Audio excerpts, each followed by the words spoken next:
Broadcasting live. It's America's longest running talk show on computers. It's Computer America, bringing you the biggest names in technology with guest interviews, new products, and your emails. Listen live at computeramerica.com on any device around the world. Email the show at live@computeramerica.com or find us on social media. Be sure to check out our website for contests, giveaways, show notes, live video stream, podcasts, and more. You're listening to Computer America.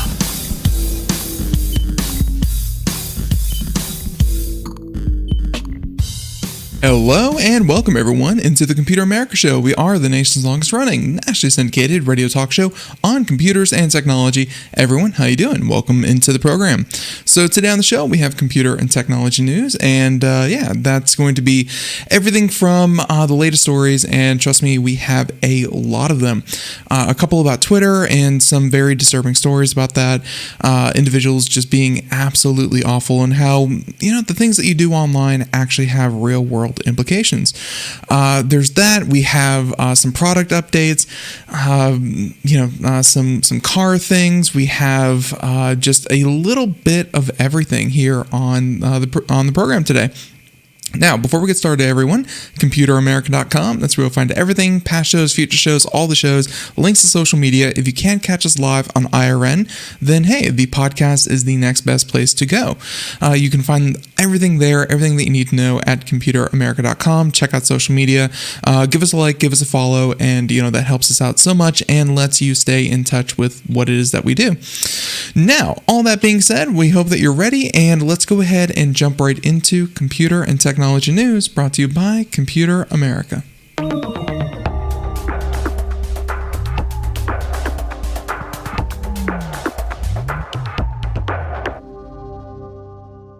So the first story we're going to do, I think we're going to try to lump all the Twitter stuff together, because there's a couple of Twitter ones, and it's one of them is kind of sad, and the other one is justice, but I don't think it's for the exact same incident. At least I don't believe so. So anyways, if you're watching the video portion, we'll have the article up here in the background. But hey, if you're just listening, then hey, sit back and relax. Let's go and talk about this first one. This is from TechSpot, and a grandfather who died of a heart attack after minors swatted him over his rare Twitter handle. And swatting is unfortunately one of those things that continues to be a problem. For those who don't know, it is simply calling someone and saying that there's a super serious issue, and you need to get the SWAT involved. And the local authorities, they get their team together, and you don't want to underreact, even though I'm sure that there have not been any numbers that I have heard of, the rates of false SWAT calls versus those that are actually real. And I'm sure that the majority of times that individuals or anonymous tips call in situations that the SWAT is actually needed for is probably in the minority. I'm sure that the majority of instances are just fake swatting attempts, but you don't want a situation where there's a bomb threat, or there's people who are detaining others with guns and whatnot. You don't want to take those lightly. You want to, of course, respond with all the appropriate measures, but it can lead to issues.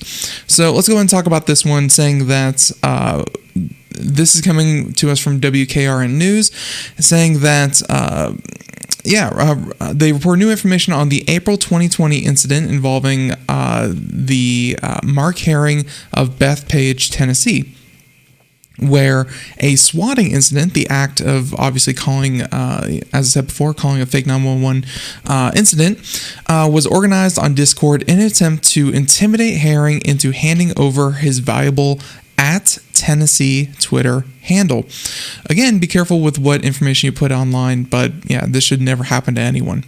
Saying that a then minor by the name of Shane Sonderman was part of the campaign against Herring. He was from Tennessee, says Herring's daughter. He's the one that collected all of our information, my address, my sister's, my mom's, my mother's sister, and put it on a channel on Discord, which is a gaming chat forum, which is, there's things like chat rooms and whatnot. Close enough. Now, a second minor from the UK called the local police department to make the false report, and the neighbors called and said that there's police everywhere and they think a man has killed a woman and he's on your property. You have to take cover. So he went out the house with a gun because he had heard someone was on his property. He sees all these cops around him and they ask if he is Mark Herring. Put your hands up, so he tosses his gun away and show he's not a threat. It was then that he suffered a heart attack. He died in a hospital soon after. Clearly someone who was just reacting appropriately to a situation outside of his home, and he lost his life for it.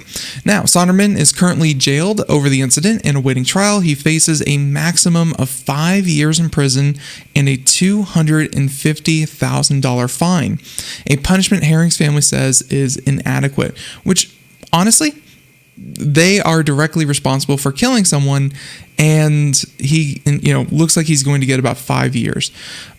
That is, and they say that as the minor in the UK who made the call is still underage, they cannot be identified or extradited. So the one who actually made the call as well.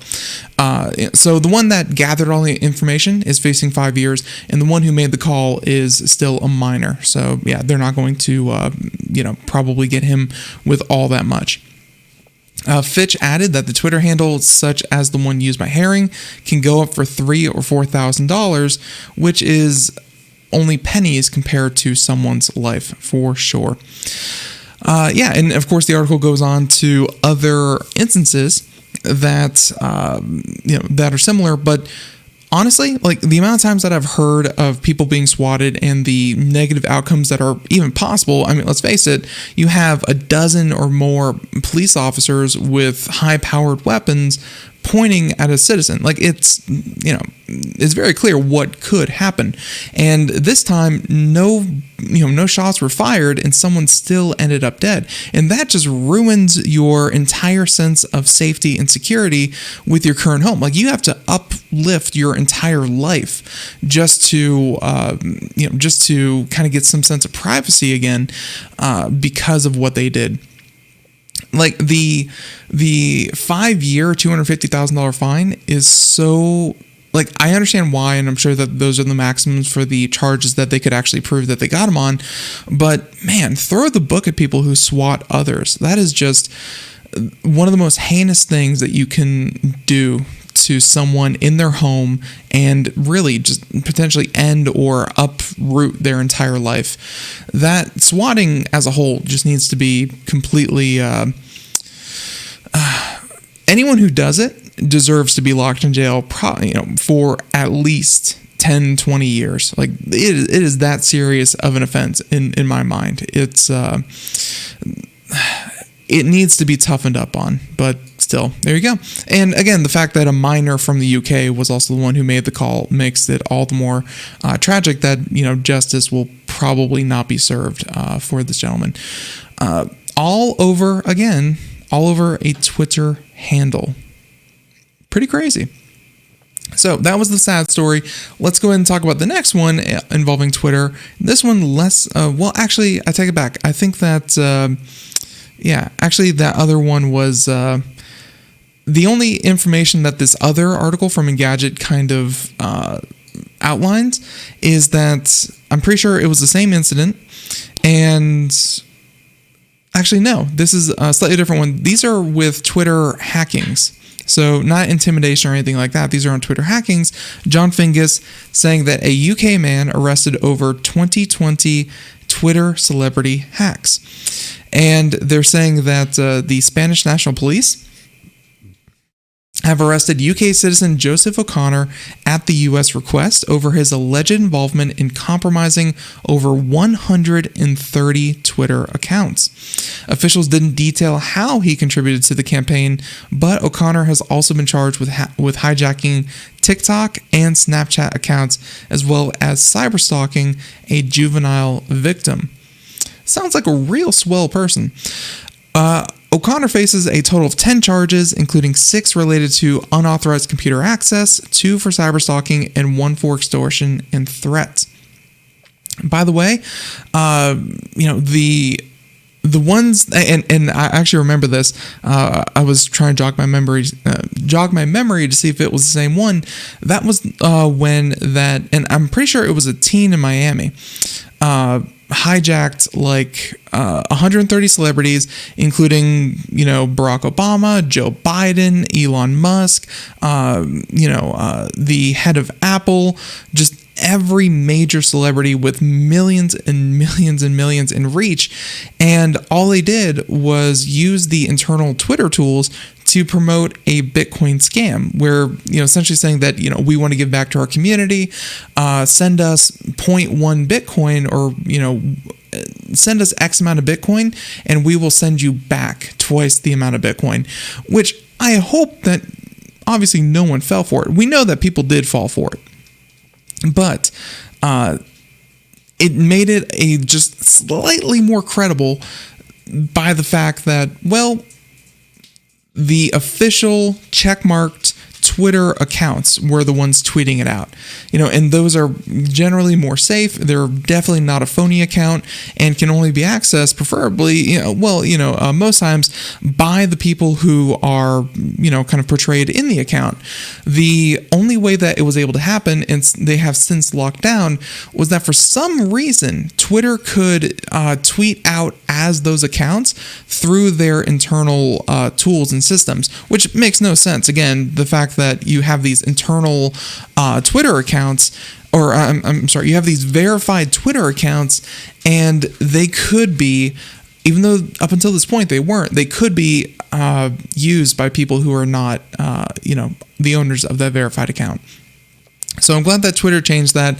But they said that O'Connor's arrest won't topple a criminal organization as a result. However, it's evident that the U.S. authorities want to send a message that would-be social media hackers, that those perpetrators are risking serious charges, even if they're not primarily responsible for the attack. So as I recall, the original arrest happened to a kid in like Tampa or Miami. He was living the high life. He was stealing Bitcoin, and he had nice cars, nice condo in a couple of places. But they arrested him, and now they're arresting this person as well. They're extraditing him to the U.S. In relation to that. And I'm sure that had something to do with making contact or even compromising or something, something to the effect. I don't know exactly what he did, but clearly he was heavily involved in that attack. So, definitely a good thing. It's just because you are in another country doesn't mean that you are outside the rule of law for the U.S. Hey, that's something. That's a little something. Okay, that's enough about Twitter. Let's go ahead and talk about. I think that our next stories should be about Netflix. And we'll start with the bad, end with the good. Netflix has been bleeding subscribers in the US, and they say that a lot of that has to do with the one, the only, Disney Plus. Disney's been making a lot of headway. And actually this image actually highlights it really well, that Netflix is one of many now, including Hulu, HBO Go, PBS streaming, ABC Watch. You of course have so many other streaming services out there that Netflix used to be the king because they were the one. Maybe you had Hulu and that was about it, but now it's Netflix and a sea of other of other streaming services that are quickly gaining ground because people don't love Netflix. There might be people who are fans of Netflix and whatever, but people will go to whatever streaming platform has the content that they want to see. That's really the end all be all of it. There's not really any brand loyalty to Netflix. And as this market gets even more segmented, here we are yet again. Netflix is losing subscribers in the US and Canada. Now, Netflix lost 430,000 subscribers in the US and Canada in the second quarter and issued weaker than expected forecast for later in the year, rekindling investors' doubts over the streaming group will fare over the economic reopening, saying that the California-based company predicted it would add 3.5 million subscribers in the third quarter, disappointing forecasters who said that they were hoping that they would add 5.9. Still, adding 3.5 is pretty good. Yet, on a call for investors, executives dismissed the idea that competition was behind the weaker figures. Obviously, the executives at Netflix would have you believe that, this is just a natural dip. It's, no one else's fault. It's just going to happen, blah, blah, blah, blah, blah. But clearly, you can see that, there is increased competition. They mentioned that, quote, does HBO or Disney have a differential impact compared to the past? We're not seeing that in the data we have. That gives us comfort. Probably a false sense of security, but they're saying that traditional media companies have spent the past few years consolidating in order to compete with Netflix. Most recently, Disney has agreed to merge with Warner Media to form a mega streaming service. Yep. And I'm sorry, I said Disney, I meant Discovery and Warner Media. And that's going to be another big streaming service out there for people to watch. Now, referencing the industry consolidation, the co-chief executive said, let's see if 1 plus 1 equals 3 versus the typical 1 plus 1 equals 2, which is a weird way to put that. Netflix is by and large the biggest streaming service, and I'm wondering if we can actually pull up a graph of what that would look like. Let's see. We'll see if there's a nice visual representation for this data.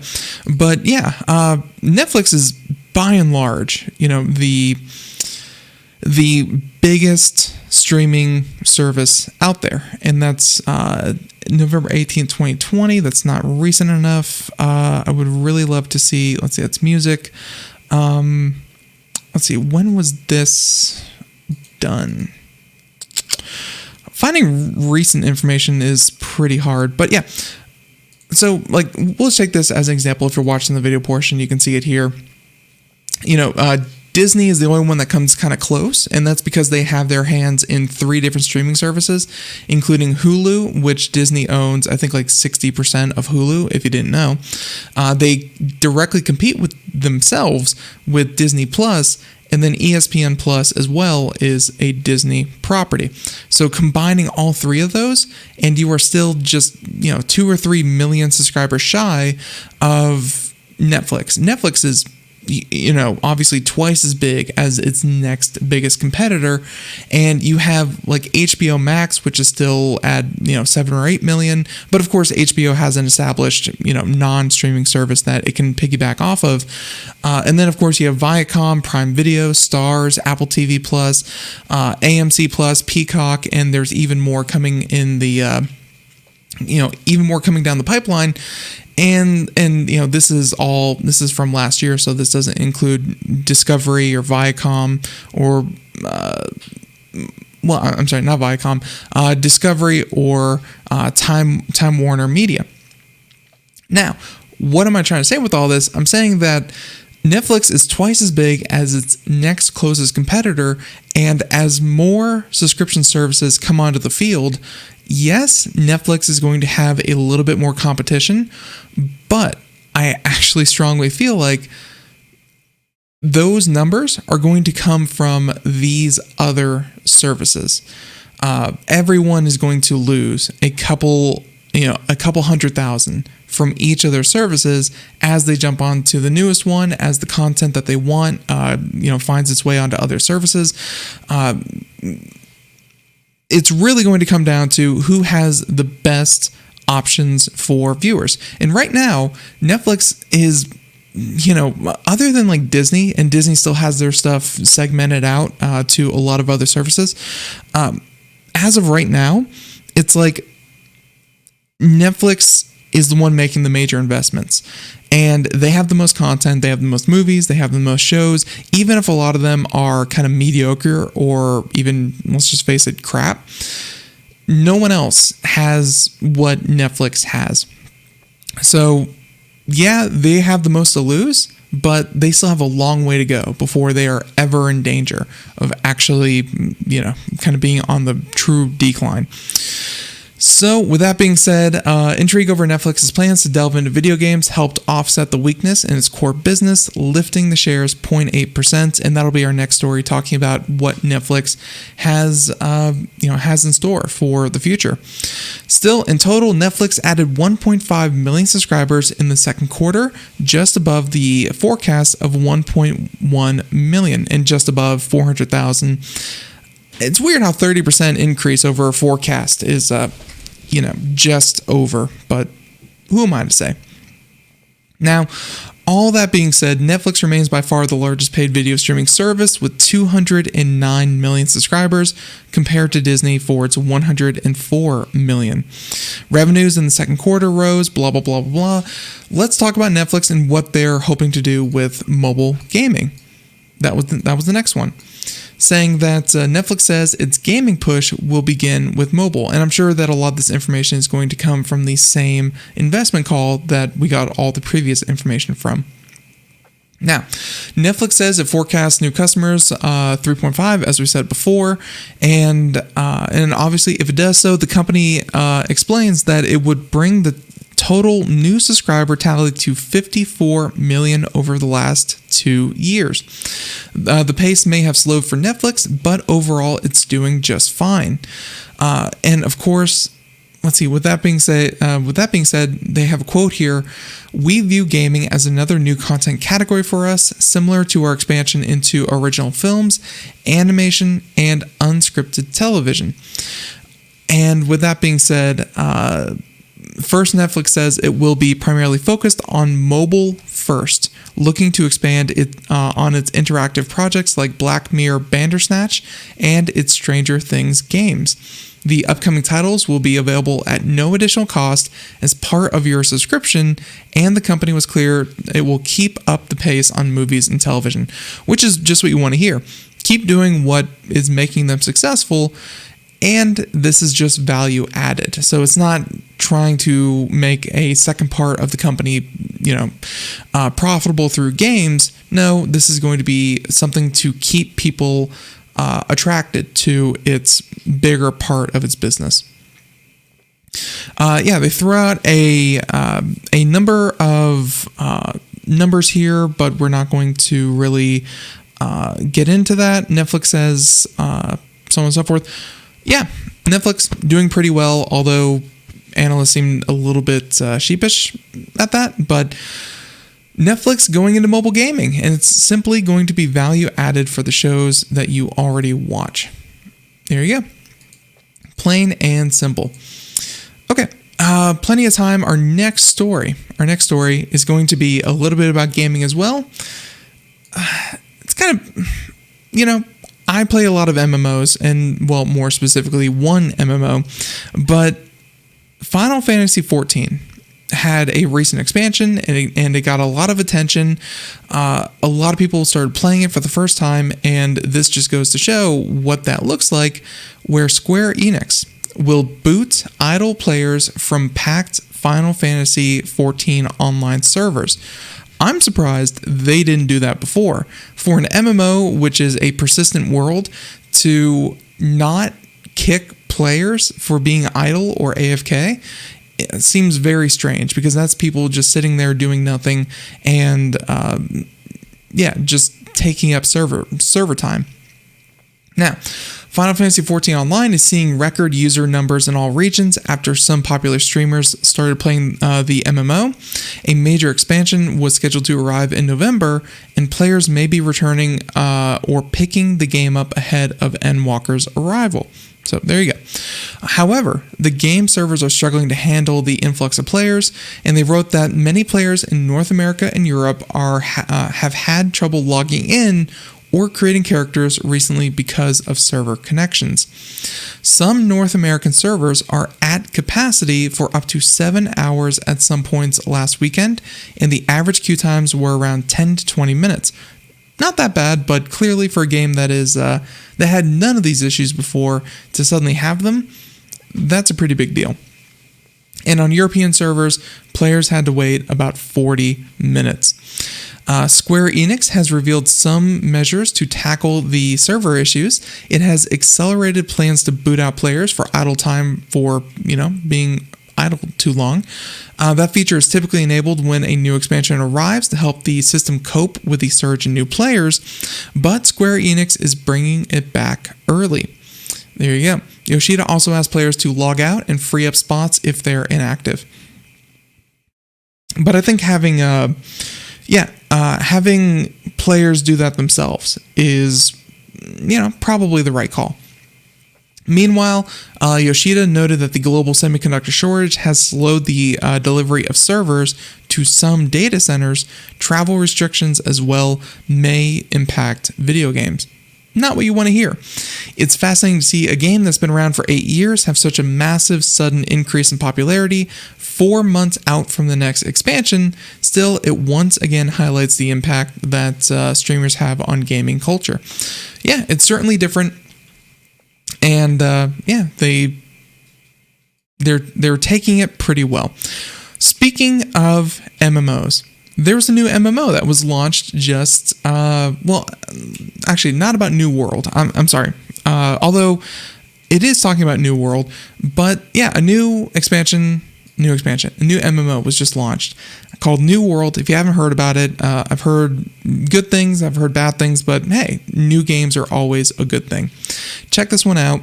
If you have a 3090, if you took the time to hunt down a 3090, which costs $1,500 or $1,300 base, and if you paid people scalping prices, so you might have paid as much as $2,500 or $3,000 to get one, you would hope that you could play any consumer video game on the market, because that is by and large the best graphics card you can get for video gaming. Well, New World, Amazon's New World is brutally bricking RTX 3090 graphics cards, and honestly, it doesn't take much to do that. It's not that these things are impenetrable and they can handle anything forever. No, an unoptimized game will brick a graphics card just as well as something that is super resource intensive. Now, the closed beta for Amazon's New World has gone live, and while plenty of gamers are enjoying the game, players who have systems equipped with the RTX 3090 graphics cards are having their computers ruined when playing the upcoming MMO. I'm actually curious what ruined means. So they've indicated that trying to launch New World while using an RTX 3090 will sometimes, and that's probably the hard part there because it's not just everyone but only some people, sometimes cause it to completely fry, forcing those impacted to contact manufacturers for refunds or replacements. Okay, so that's not just bricking, locking up and you have to restart the system. That is completely destroying these things. The issue seems to be affecting RTX 3090 cards, which are made by EVGA, more than other GPUs, though some people have reportedly said that other 3090s are at risk or overheating, and of course have dangerous power spikes as well. So the New World team hasn't officially recognized the issue nor offered advice on avoiding it or issued any fixes. Many people experiencing the problems are saying that the lobby is causing the issue, with insane FPS spikes for extended periods of time, causing GPU's temperatures to get out of hand, and then hardware problems begin. Clearly, not many people monitor their graphics card internal temperature. And don't get me wrong, maybe those who have a 3090 might be more technically savvy than others, and they might be the ones to monitor their graphics cards. But if you have a 3090, you may also be thinking it's the best card on the market, and this is not a small game. I don't have anything to worry about. I should have plenty of headroom, and yeah, we should be good to go. Now, here's the problem. Overall, this is quite bizarre because hopefully Amazon and EVGA will be able to identify what the issue is. Players are theorizing that there's not an FPS cap on the menu screen, which most games come with a screen, with a FPS cap of like 300 is generally the industry standard. Yeah, so 300 cap, but instead GPUs are rendering 9,000 frames per second. Now, I'm not one of those people that's like, oh, the human eye can only see 30 frames per second. But 9,000 is extremely excessive and will kill your card. Now, with that being said, the author kind of warns against people who have 3090s. Maybe now is not the time to pick it up. Notably, the RTX 3090 isn't the only graphics card that people are reporting issues with, but it's certainly the most prominent and expensive. New World is available for $40 online and is expected to fully launch on August 31st on Windows 10. Notably, pre-ordering will give you access to the closed beta. Amazon is aiming to bring a high-quality MMO experience to PC gamers around the world with New World. And although whether or not the game has the depth to hang with the best PC games on the market remains to be seen, but bricking people's cards is not a good way to start. Pretty crazy stuff. And yeah, just having those spikes of 9,000 frames per second would push any graphics card to its knees. I don't know if there's like a flip, a switch they have to flip, or a box they had to tick to make sure that every graphics card did not do that, but scary stuff. Because really, if you need a replacement, that's going to be maybe even harder than getting one in the first place, is getting a one to replace a damaged one. Very scary stuff.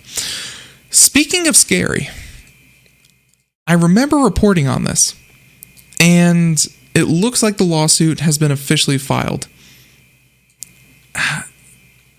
Let's not show the pig mask. I mean, like, I could probably show it if you're watching the video portion. It looks like a typical Halloween, pig's mask with, kind of blood. Essentially like a horror thing, but it's clearly a cheap mask. Now, we talked about this before, and eBay has categorically denied everything. I need to say that from the get-go. But some, and I think it was some news outlets were running stories about eBay and negative stories, things like that. And eBay did not take too kindly to it. When you think about Silicon Valley companies, some people may be aware that they have this really bad stereotype where it's kind of a men's club. It's very fraternity-esque. They can get very, that's when all those Me Too stories happened in tech companies.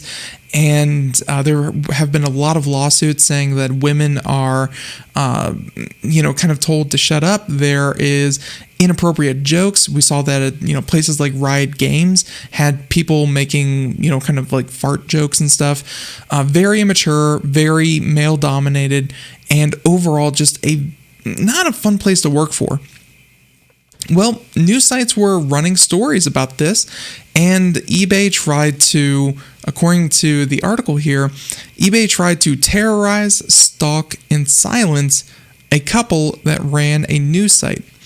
saying that filing in Bloody Pig Mask case says morning shots of alcohol were common at eBay. I'm not much of a drinker. Starting your day with a shot of alcohol just sounds so dreadfully bad. That just sounds so awful to do. But let's get into this. So in addition to criminal charges, Cook is one of the defendants in a lawsuit filed by the harassment victims today. And Ina and David Steiner of Natick, who run the website's e-commerce Bytes, filed a complaint against eBay and the alleged perpetrators of cyberstalking in the same U.S. District Court.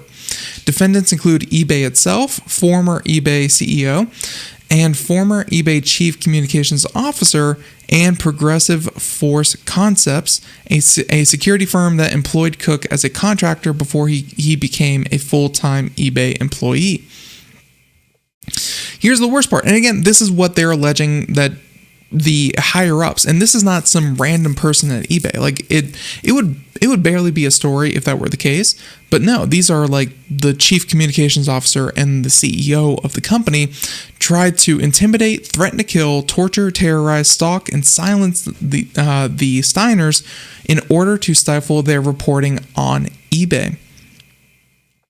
Now, according to the lawsuit filed, they said that they provided the other defendants with carte blanche authority to terminate the reporting of the Steiners by whatever means necessary, expressing, quote, "I want to see ashes as long as it takes, whatever it takes." They said that they promised the defendants he would embrace managing any bad fallout if the plan went south, further directing, "We need to stop her. All the horrific, vicious, and sickening and threatening conduct that followed was committed by employees of eBay and PFC while acting in the scope of their employment under the authority of and for the benefit of eBay and PFC, the security company." They really went, I can't use that phrase on the air, they really went ham on these news site owners. So they mentioned, some of the tactics used, and it went everything from eBay, from email stalking to calls to direct threats to eventually sending them a picture, not just a picture, but sending them that pig mask. It was quite comprehensive. Now, eBay provided a statement to Ars today saying the misconduct of the former employees was wrong, and we will do what is fair and appropriate to address the situation with what the Steiners went through. The events from 2019 should never have happened, and as eBay expressed with the Steiners, we are very sorry for what they endured. As noted by the U.S. Attorney's Court, when this matter first came to light, eBay cooperated fully with the government's investigation, noting that eBay was extremely cooperative with the investigation in helping state and federal authorities figure out what had happened and collected evidence of the crime. Yeah, so hey, at least other people within eBay did not cover up what happened. I don't know if the defendants fully owned up to their conduct, but at least other people within eBay did not seem to be obstructing what had happened. Now, they mentioned that, and I'm actually kind of curious about this part here, saying that the eBay culture exacerbated the alcohol problem. Let's see. So they said that while the job provided a place to go, a purpose, and new colleagues, it did not resolve his drinking problem. After taking a full-time job at eBay in 2019, he continued to drink heavily, especially with friends and colleagues. That was a few months before the cyberstalking campaign began. They said that his drinking problem became even worse. He remembered one time he didn't come home from work until around 4 a.m. the following day. When I asked him where he had been, he said he had closed down a bar with his coworkers and slept in his car for a few hours until he felt safe to drive. And he knew that Phil and his coworkers had a liquor cabinet at work, but what he didn't know later was that they were taking shots of alcohol in the morning. Yeah, it's So guilty pleas by 5 ex-eBay employees and a bit of a cover-up, so on and so forth. Just a big old story. I look forward to reading over when it's all said and done. But man, what a messed up culture behind some of these companies. And, I don't think anyone in the past 5 years would claim that eBay was a successful company, but they are doing pretty good things with their transition. And for a while there, they were the go-to marketplace for, kind of individuals amongst each other. And, some would argue that they still are. It's really incredible what goes on behind the scenes because like anything else, they're tech companies and they really are just people being people. It's not some faceless organization. You hope that there's bureaucracy and red tape and oversight and all that good stuff. But by and large, a lot of these companies are just, again, people being people.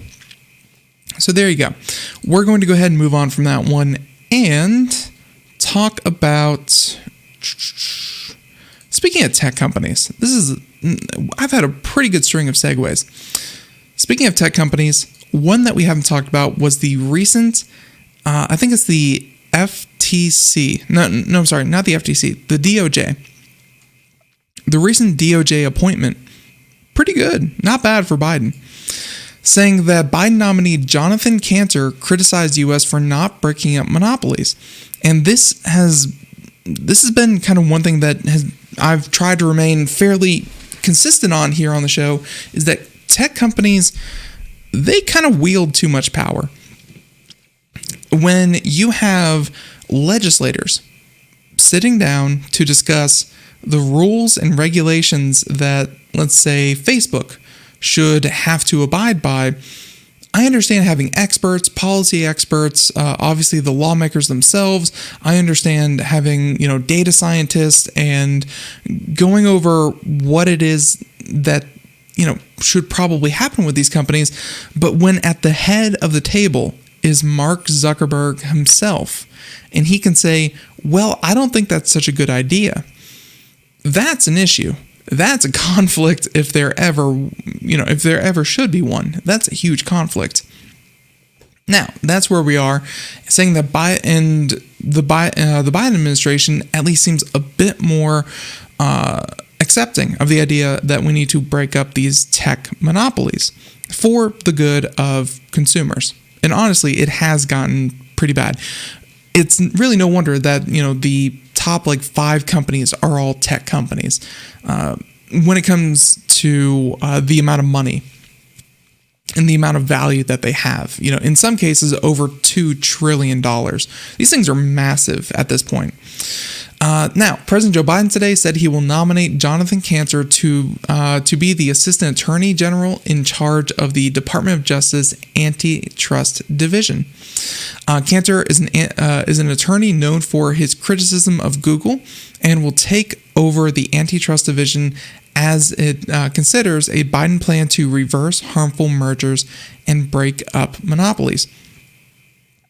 One of the key pieces of evidence that I kind of point people to in that tech companies are too big is that tech startups, which are supposed to be able to compete with these larger companies and be much more agile, they're smaller, they're supposed to be,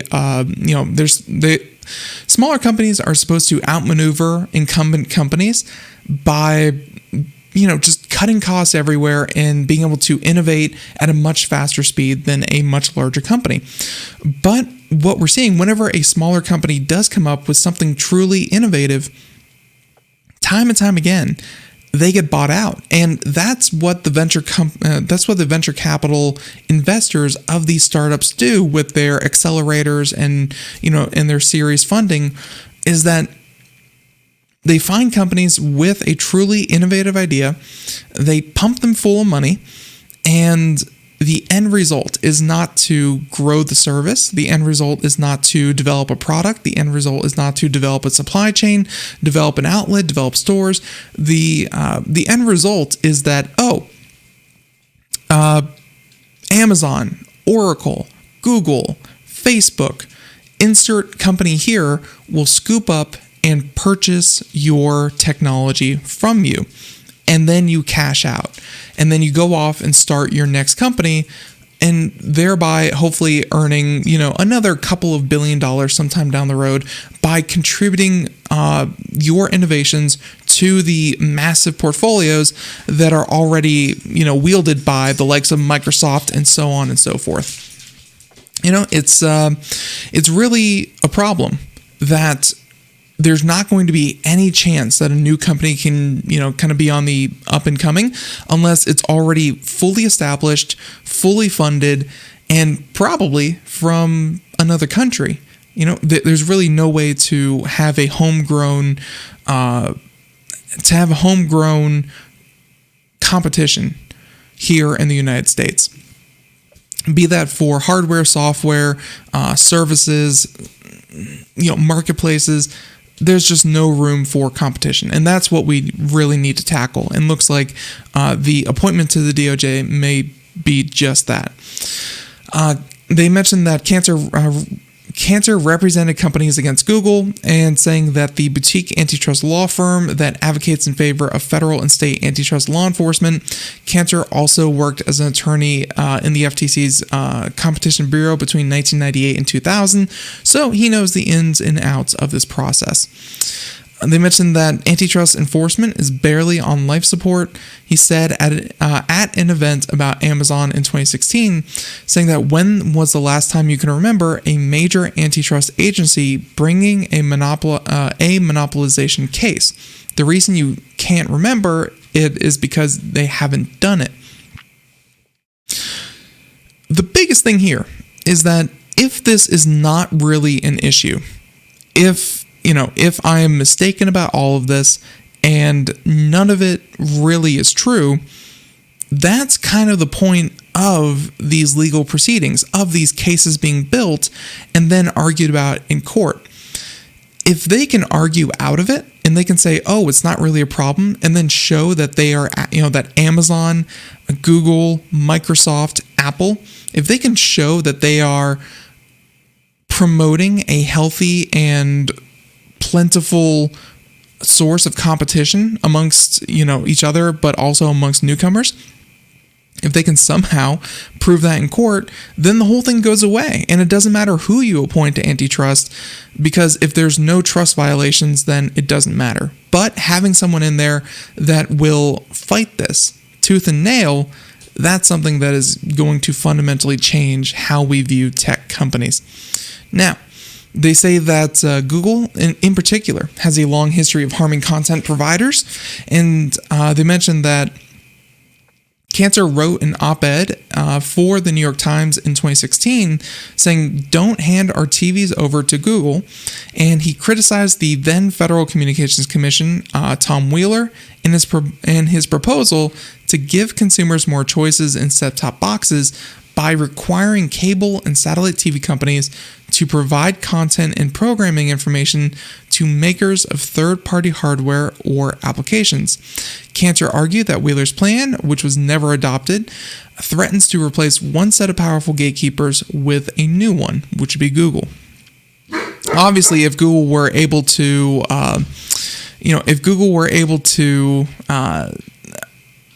be the arbiter of who watches what, when, and where, and be able to collect that information as well, then, hey, Google would then be able to use its ad services, which are already so dominant in the online ad revenue, and be able to extend that to television as well. Just another data point for an already massive multi-trillion dollar operation. There you go. So they mentioned that Cantor's DOJ could sue big tech companies, and saying that Cantor has the right expertise and holds the right values for the moment we are experiencing in tech and communications policy. The public needs an assistant attorney general with both strong legal know-how and the requisite boldness to challenge gatekeepers and consolidate markets, and include broadband providers and digital platforms. And there you go. So hopefully he gets instated and everything is good to go, because we are really losing valuable time. on when we can bring to task tech companies and just how powerful they are. Because again, for the past 5 years or so, every time you've seen some kind of policy and some kind of decision made towards large tech companies have been at the table, if not dominating the conversation themselves, and saying, here's what we think our rules that we should operate or that we should operate by should be. And that's not how you regulate. But by giving them the keys to the car, they need to really be brought to task. And honestly, as I've said for a number of years, probably broken up. It's a lot of these services are just too interconnected, and certain parts of the business are actually propping up others, which is then killing competition even to companies that you would consider not truly direct competitors to them. So yeah, I could talk about that all day, and that would be a very fun deep dive conversation on should tech companies be broken up. Maybe an idea for later in the week, maybe Friday. I'll start putting some stuff together for that. But still, here we go. Okay, we have a couple more minutes left, a couple more stories, and how about an update to a particular software maker in Israel? And they say that NSO says enough is enough, will no longer talk to the press about the reports that have happened. And you can see this here. This is from Motherboard, saying that the Israeli surveillance technology maker denied that the list, which underpins a series of bombshell stories in several media outlets, has anything to do with the company. For those who don't recall, and to prevent just kind of rehashing a lot of this article, NSO made something called Pegasus.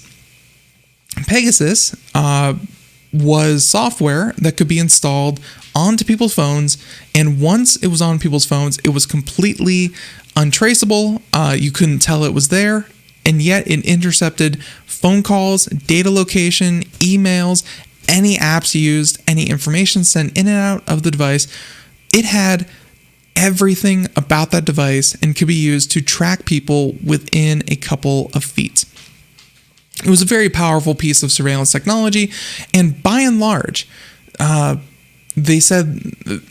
said that they sold it to government agencies to target terrorists, criminals, drug dealers, just the bad guys. Now, they never, and obviously, how is NSO, this company that simply makes software, how are they going to tell tell entire countries what to do with the software? Well, they couldn't. And a lot of reporters are saying that they probably had access to the data to show that these governments were using it inappropriately, and still just kind of turned the other cheek. They just kind of shut their eyes and said, whatever. Now, here's the problem. Governments were using the technology sometimes for causes that NSO themselves claims that they were never supposed to be used for. In the last few days, a number of news outlets have published several stories detailing new alleged abuses of the spyware in several countries, including India, Hungary, Rwanda, and others. These stories are based on a leaked list of more than 50,000 phone numbers, which are allegedly people of interest to NSO's customers. Clearly, they are going to run the servers, they run the software, the information is collected onto the servers, and it looks like we wouldn't even know about this until this list was leaked. Amnesty International, their security lab, analyzed 37 smartphones included on the list and found evidence that they were either hacked or targeted with NSO spyware. Now, what that means is either they were actually infected with that malware, or they had received communications that would have installed the malware. And that could be anything from just a simple link in a text message, downloading an app and compromising it through a known security flaw, or in another way that people were being compromised was that they were, just flat out had their phone stolen and returned to them with the malware then put onto it. Now, the news organizations, with the help of French nonprofit Forbidden Stories and Amnesty International, combed through the list and identified several journalists, activists, and politicians, saying it's still a bit unclear exactly what this list is, how it was compiled, and by whom, and that's exactly what the NSO is focusing on in its latest denial. And here's the quote from NSO, the maker of the spyware, saying, quote, "Enough is enough. In light of the recent planned and well-orchestrated media campaign led by Forbidden Stories and published by special interest groups, and due to the complete disregard of the facts, NSO is announcing it will no longer be responding to media inquiries on this matter, and it will not play along with the vicious and slanderous campaign." A couple of things here. First of all, for what I assume to be probably a pretty small company. I would be surprised if NSO had more than 50 to 100 employees working, decoding, monitoring information, and just updating their spyware. Now, to be responding to this entire network of news organizations, and then on top of that, probably even more news organizations, I get that they are overwhelmed and they probably don't have a lot of resources to respond to everyone. But to that last line is more telling than anything, saying that it will not play along with this vicious and slanderous campaign. That wording to me just kind of screams, there's nothing good that can come from this. We completely deny everything that's being said, but also we can't really explain it away. NSO has throughout the years repeatedly attacked reporting on the company, which has repeatedly shown that its customers include authoritarian regimes who target journalists, activists, dissidents, and others. For those who don't know, this was in earlier reporting of this company. They're an Israeli company, but they do business with the United Arab Emirates, Hungary, Rwanda, as we said. They do business with, I don't think Russia or China, but pretty much every other dictatorial regime out there. They do business with them.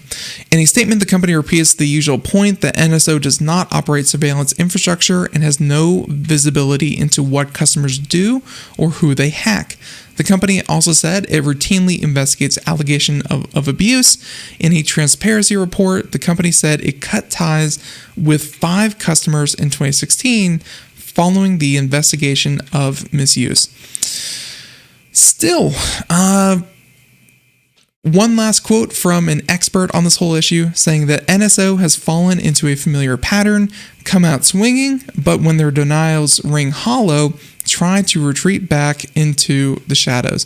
Clearly, it really doesn't matter how much bad press they get over this, because their customers are probably looking for companies that are on the bad side of everyone else. If you are buying spyware, you're not selling it to mom and pop stores. You're not selling it to students. You're not selling it to everyday people. No, you're selling it to people who want to do things kind of covertly, and you're going to make people mad by selling spyware. So, it's probably okay that their reputation is tarnished, because the people who are their true customers, that's probably a selling point more so than anything else. You don't want someone who's squeaky clean because, hey, the stuff that you're probably going to them for is not squeaky clean. Ladies and gentlemen, we have like 1 minute left. I'll see what's actually, we have like 15 seconds left. Let's see what story we can actually. Okay, this is a good one. We might have to cover this more tomorrow, but the FTC formally adopts the right to repair. There you go. Here's the issue, though. The FTC, the committee that oversees this, can adopt the right to repair, but what truly comes next is actual legislation in all 50 states or at the federal level, or preferably and at the federal level, that protects people's right to repair their devices.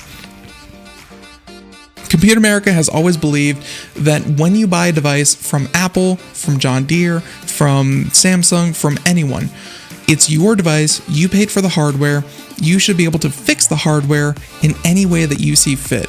And that doesn't mean that you have to abide by Apple's policy to charge $120 for a $20 fix.